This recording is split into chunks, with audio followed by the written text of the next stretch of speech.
Glenn Musser from Wake Forest, Atrium Health. We hope to have you know one of these days. Yes. Much of what you talked about would be huge advance, just the logging, the reading, the monitoring, the referral, etc. The real-time issues are strikingly scary and probably not, for some of the reasons talked about. It feeds the thirst of CROs for immediate access of you being the most important, them being the most important thing in your life day after day. And there's just so much that has to go on before you're ready to perhaps port information over. And maybe you could expand so that there are a variety of situations, immunotherapy, brain tumors, what have you, where imaging is part of the response assessment, but not the sole issue. You need to know about timing, we need to know about steroid usage, we need to know about when the agent was given, what other, there's just, to create that true response criteria, you need a host of information. So how do you differentiate those situations from, let's say, a pure RECIST of a lung lesion where it's fairly straightforward, it's either shrinking or growing, although with immunotherapy also that may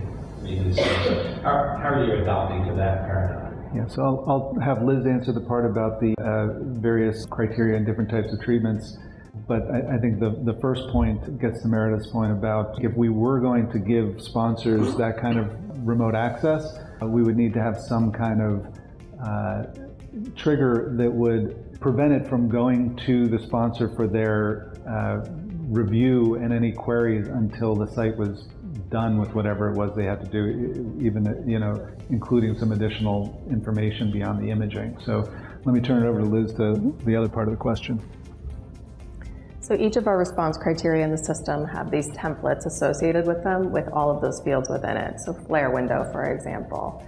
And then the protocol itself has the customizations as well. So you're factoring in what was the treatment start date. And then on the order form you have, was there a recent treatment? Was there a recent radiation? Was there a recent biopsy? How do all of these things factor into the response assessment? So that way, instead of after the fact, if you disagree with the response, you're getting it all up front for the radiologist. They literally get an order form where this is all listed in individual sections for you to mark off to see if there's anything that they should be aware of in the moment as they're assessing the patient.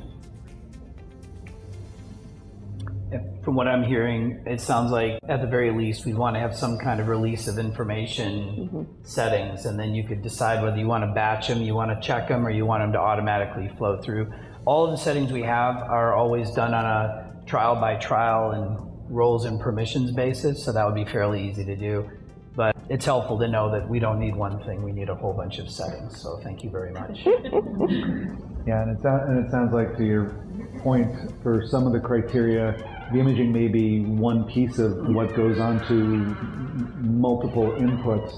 And so for that trial, you might want to set it that they don't get access to it until all of that is finished, and then you can make it available or not make it available for that trial. So everything, as Jeff was saying, is configurable on a trial basis.